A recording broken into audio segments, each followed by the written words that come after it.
Pour parler de racisme. Corinne Narassiguin, qui est secrétaire nationale du Parti Socialiste, secrétaire nationale à la coordination. Bonjour. Bonjour. Merci d'être avec nous ce matin. Vous avez écrit une tribune qui a fait beaucoup de bruit, qui est très remarquée. Et vous dites, dans cette tribune, alors vous êtes une jeune femme noire, de quelle origine êtes-vous ? Je suis réunionnaise. Réunionnaise. Et vous dites, on ne fait pas reculer le racisme en tentant de culpabiliser individuellement et collectivement les Blancs. Explication, Corinne Narassiguin. C'est cette expression de privilège blanc qu'on entend beaucoup depuis quelque temps en France qui me heurte. Parce que moi j'ai vécu très longtemps aux États-Unis, donc je connais l'histoire américaine et je comprends pourquoi cette expression privilège blanc qui est née aux États-Unis dans la ségrégation raciale, donc dans un moment où il y avait un racisme d'État, où effectivement les Blancs avaient un statut privilégié. Cette histoire-là, je la comprends et je la respecte. Mais on ne peut pas importer cette expression-là en France sans regarder ce qui est l'histoire du mot privilège en France. On ne plaque pas l'histoire américaine sur l'histoire française. Voilà, le mot privilège en France, il est lourd de sens historique. On pense à la Révolution française, c'est l'abolition des privilèges contre un statut de classe, contre l'aristocratie, contre des questions d'inégalité de patrimoine, d'inégalité économique et sociale, et pas du tout d'inégalité raciale. Et donc quand on mélange les deux, on comprend plus rien et on donne l'impression que la lutte antiraciste, ça serait se battre contre le statut des Blancs. Et ça n'a aucun sens et en plus c'est dangereux. Ce n'est pas ça la lutte contre le racisme. Ce n'est pas se battre contre le statut des Blancs. C'est quoi la lutte antiraciste ? La lutte antiraciste, c'est le respect de chaque être humain dans sa dignité, dans la complexité de son identité et en la respectant. Dans sa différence. C'est pas du tout la même chose. C'est pas de réduire justement les gens à leur couleur de peau en leur disant « Ah bah toi t'es noir, t'es nécessairement une victime, toi t'es blanc, tu devrais t'en excuser. » Bah non, ça n'est pas ça. Ça n'est pas ça. C'est pas parce qu'on est noir qu'on est nécessairement une victime, et ce n'est pas parce qu'on est blanc qu'on doit s'excuser à tout bout de champ parce qu'on est blanc. Alors ça veut pas dire qu'il faut ignorer ce qui est notre histoire et ce qui est la réalité du racisme en France. Au contraire, ça on est bien d'accord. Au contraire, il faut regarder ces choses-là en face, mais il faut le faire avec notre histoire à nous. Alors, je regardais, une information qui est sortie cette nuit. Adidas, qui promet que 30% des nouvelles embauches aux États-Unis seront des personnes noires. Ça, c'est très américain. Oui, c'est très américain. Est-ce que c'est transposable, ça aussi, chez nous ? Non, je crois que c'est pas du tout notre culture non plus. Je crois qu'aux États-Unis, il y a une culture de la discrimination positive, ce qu'on appelle la discrimination positive, affirmative action. Vous n'êtes pas moi-même, je sais que ça a aussi des effets pervers, c'est-à-dire que du coup, les Noirs ont aussi cette espèce de chape de plomb et doivent toujours prouver qu'ils sont là parce qu'ils le méritent et pas parce que on leur a donné la place dans des quotas. Et donc ça, c'est assez aussi lourd à porter. Moi, j'ai travaillé longtemps dans le privé aux États-Unis. On me faisait remplir, cocher des cases. Et moi, je suis métisse. Je ne sais pas dans quelle case je rentre, en fait. Et donc, je trouve ça étrange.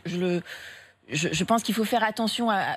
Ça correspond à l'histoire des États-Unis, qui est une histoire de communauté. Vous avez souffert de discrimination ? Vous avez souffert de Corinne Narassiguin ? J'ai grandi à l'île de la Réunion, donc j'en ai beaucoup moins souffert. Et en plus, je suis j'ai pas un faciès ni noir africain ni arabe. Et donc, j'ai effectivement beaucoup moins souffert de la violence d'un racisme systémique. Mais bien sûr, j'ai connu du racisme. J'ai plus souffert systématiquement de sexisme. C'est différent. Oui, c'est différent. Mais bien sûr, les discriminations, elles existent et elles peuvent exister à des niveaux différents. C'est complexe, le racisme. C'est pour ça qu'il faut prendre le temps de regarder les choses et d'utiliser les mots justes. Oui, Corinne Narassiguin, quand vous voyez la transposition de la mort de George Floyd, de l'émotion provoquée par la mort de George Floyd, jusqu'à l'affaire Adama Traoré, qu'en pensez-vous ? Vous pensez que la relation doit être faite ? Oui, je crois qu'il y a des parallèles qui sont inévitables. Maintenant, la question du problème du dossier d'Adama Traoré, c'est que c'est un dossier qui dure depuis beaucoup trop longtemps et qu'il faut effectivement que la justice aille au bout et qu'on connaisse la vérité. Et un peu plus vite. Voilà, et que la justice doit pouvoir être rendue. Donc ça, c'est le problème. George Floyd, on a vu, c'était filmé, c'est ça qui crée l'émotion, c'est ça qui fait que c'est un mouvement planétaire aujourd'hui, c'est que c'est impossible de nier ce qui s'est passé. Vous étiez hier à la manifestation, vous avez mis un genou à terre ? Oui, absolument. Oui, sans hésiter une seconde. Non, sans Parce que hésiter. certains disent c'est une soumission de l'homme blanc, c'est une soumission à l'homme noir. C'est ce que disent certains, les plus extrémistes. On est bien d'accord. Mais je crois que c'est là où, quand on commence à importer des concepts de politique identitaire, de politique des minorités qui viennent essentiellement du monde anglo-saxon et du monde américain en particulier, et qui ne correspondent pas à notre histoire française, il y a des incompréhensions et il y a des manipulations. C'est pour ça qu'il faut faire attention. Il y a quasiment toute la place de la République, c'était la diversité de la France. Et tout le monde a posé un genou parce que c'était un geste de solidarité avec tous ceux qui se battent contre le racisme, et tous ceux qui se battent contre le racisme en République, ça devrait être tout le monde. Se battre contre le racisme, ce n'est pas se battre contre les Blancs. C'est ce que vous voulez dire. Oui, c'est tous ensemble que chacun doit s'approprier ce combat-là. Chacun a sa place dans ce combat-là. Ça nous concerne tous parce que c'est une question fondamentale simplement de droits humains, de respect de ce que nous sommes en tant qu'êtres humains. Mathieu ? La question aussi, parce que vous parliez de soumission, on voit Adidas, on voit les obsèques de George Floyd, certains disent digne d'un chef d'État. Est-ce qu'il n'y a pas une surenchère qui finalement va venir desservir la cause? Est-ce qu'on n'en fait pas trop? On n'en fait jamais trop quand il s'agit d'un problème qui est un problème systémique, qui est un problème très ancien, et où on a beaucoup trop souffert justement du déni, de l'indifférence, on détourne le regard, on fait semblant de ne pas voir que ça existe, on dit que c'est juste le cas de le comportement de quelques personnes isolées, alors qu'en réalité, il y a des problèmes systémiques. Il y a des biais, il y a des procédures qui sont en place, il y a des habitudes qui font qu'il y a des personnes qui souffrent effectivement de discrimination systématiquement dans leur vie, à l'école, dans leur parcours scolaire, et puis pour l'accès au logement, et puis pour l'accès au travail. Et donc ça, le plus on en parle, le mieux c'est. Mais il faut en parler avec les mots justes, avec les bonnes références historiques qui sont les nôtres. Celle de notre histoire à nous, elle est suffisamment complexe et suffisamment lourde. On n'a pas besoin d'importer les traumatismes. Et puis on va rappeler quand même à ceux des populations noires que dans les pays d'Afrique, ce sont les Noirs qui exploitent les Noirs souvent aussi. Hein. Mais il y a des... les racismes sont multiples. Alors, il y a des inégalités économiques et sociales partout. Les racismes ethniques, les racismes, Il y a malheureusement, le racisme est largement partagé à travers l'humanité, oui. Merci beaucoup, Corinne Narassiguin. Merci d'être venue nous voir.